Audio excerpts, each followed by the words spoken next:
Yeah, Doug, can you take us through how you spent the abbreviated offseason and anything specifically you were working on getting ready for this year? Yeah, just spent some time with some family. Was out in kind of the West Coast Phoenix area, so just got a lot of working out there.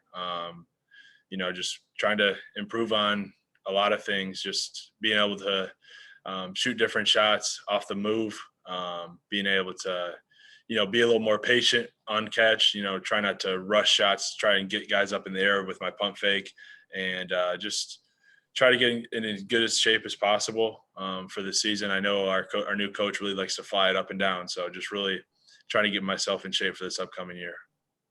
Jeremiah.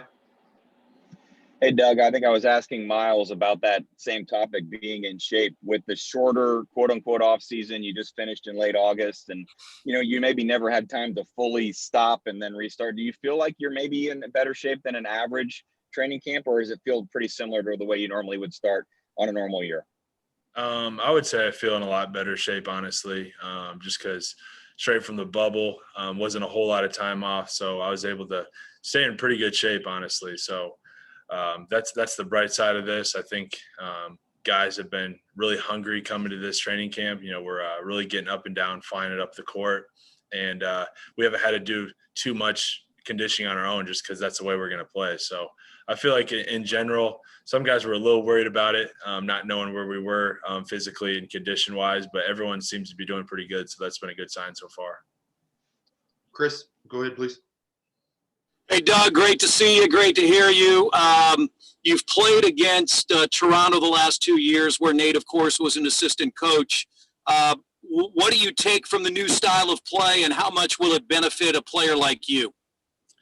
I think it'll benefit me a lot, just with the pace he likes to play at and the type of shots he likes to get. I think he really emphasizes either getting all the way to the rim and trying to get a rim attack or getting a three, because that's kind of the way the game's going a little bit analytically.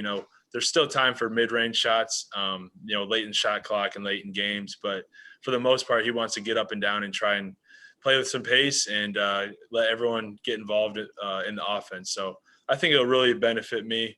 Defensively, playing Toronto as a shooter is really difficult because they like to switch everything and be really disruptive. And we've been working on that a lot. And it's been an adjustment, but it makes it a lot of fun.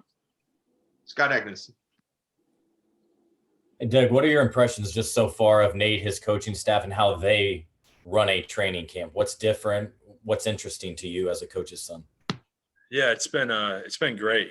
Just the energy has been off the charts. The attention to detail. All the coaches are really locked in, and they just have a great plan.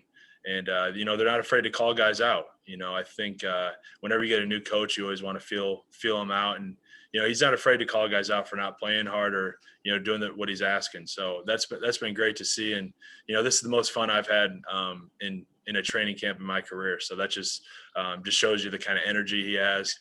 He's not he's playing music in the background at times. He's letting us have fun, but also we're working extremely hard, and it just makes coming to work really fun every day. So just a quick follow-up, the most fun because of the change in atmosphere, the music, the liveliness to it? Yeah, just the overall vibe. He's got a great vibe to him. I don't know how to explain it. His staff brings the same energy. It feels different. I think guys are really going to buy into this. You can tell he's proven, he's won an NBA championship. I know he's an assistant coach, but he was a big part of that. And I think the Raptors guys would tell you the same thing. So he's a guy that I think everyone here will go to war for, and we're all really excited about it. Daryl Wells. Hey, what's going on, Doug? You talked about playing in the bubble, such a short turnaround. Living in those conditions and now being back in the facility, it's not quite normal, but it's close to normal we're going to get for now.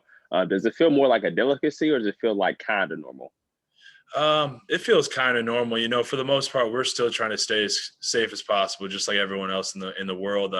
Not trying to go out too much or be outside. You're trying to just stay inside, stay around your loved ones, and that's been the nice thing. Obviously the bubble, it was tough on all of us not being able to really do anything other than stay in our hotel room. So just to have the normalcy of going home to your family, your pets, stuff like that, I think has helped a lot. And it just feels good to be back in Indiana, being around some familiar faces here at the facility. So, just that's been great, instead of being, at Disney World.